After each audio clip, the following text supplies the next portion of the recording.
The Victorian era is often remembered for its elegance, refinement, and progress.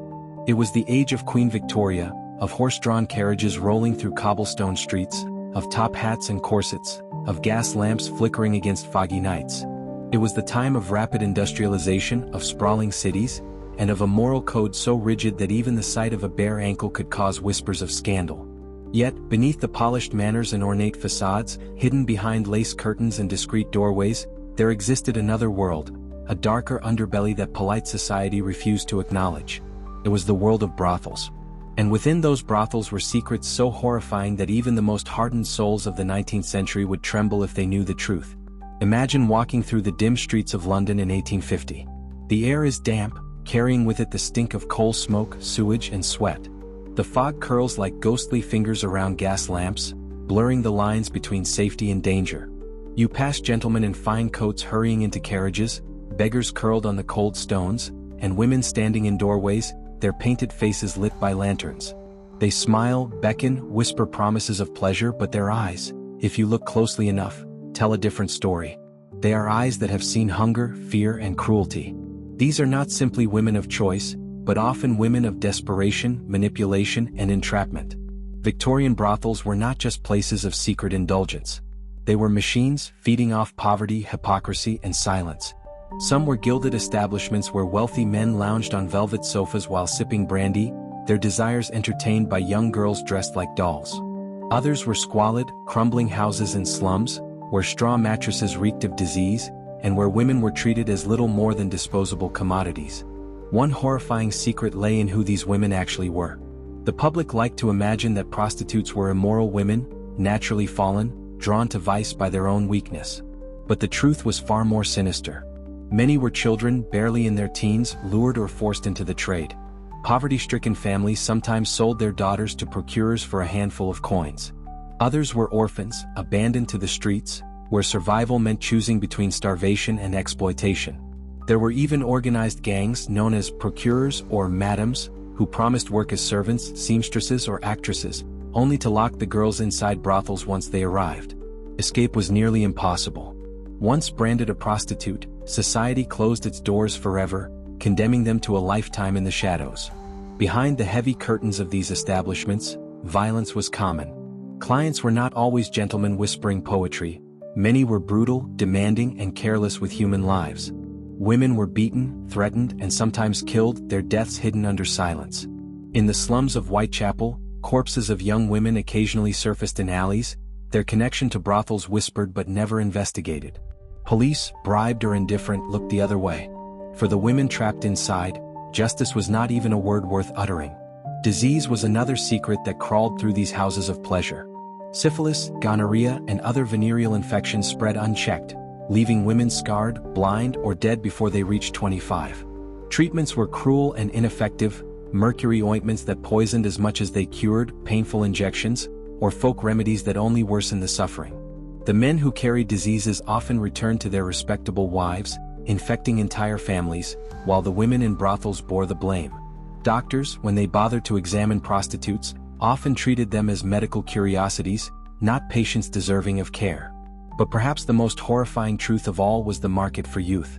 Victorian society had an obsession with purity, and that twisted obsession created a demand that was both grotesque and deadly. Men sought out virgins, believing intimacy with them could cure disease, especially syphilis. This belief fueled a horrific trade in children, some as young as 10, who were sold to brothels specifically to be deflowered for a high price. The cries of these children were silenced by money and secrecy, their innocence treated as a commodity to be bought and broken. In 1885, a scandal erupted when investigative journalist W.T. Stead published his Maiden Tribute of Modern Babylon, exposing how easily a young girl could be purchased in London. The article shocked the public and led to the raising of the age of consent from 13 to 16. But that law came after decades of suffering and for countless nameless girls too late. The hypocrisy of the age was perhaps the cruelest twist. In public, men denounced immorality, preached family values, and raised monuments to virtue.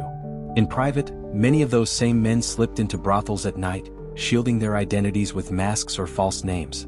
Clergymen, politicians, doctors, and judges, pillars of society, were often regular clients.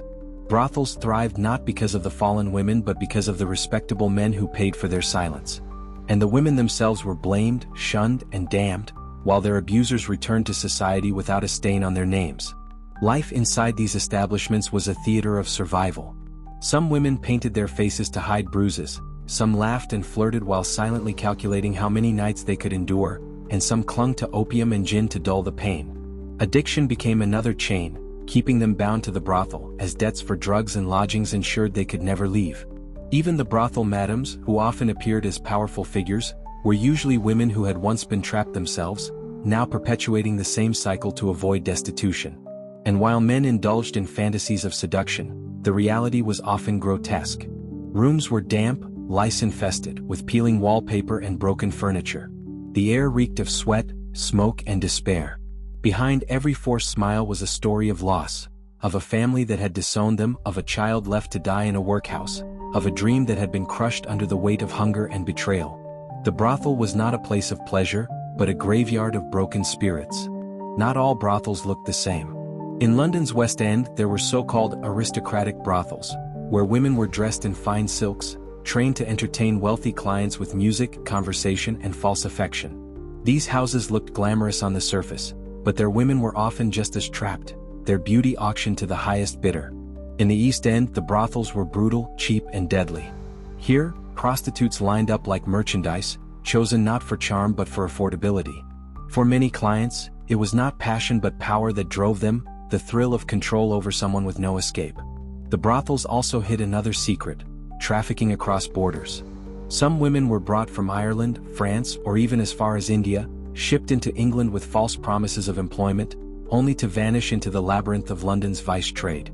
Few ever saw home again. Their accents became part of the chorus of misery, blending into the city's hidden network of exploitation. Even when death came, it was rarely peaceful. Many women died of disease, malnutrition, or childbirth. Infant mortality was staggering, as children born in brothels were often unwanted, abandoned, or quietly disposed of. Some women ended their own lives, unable to endure further torment.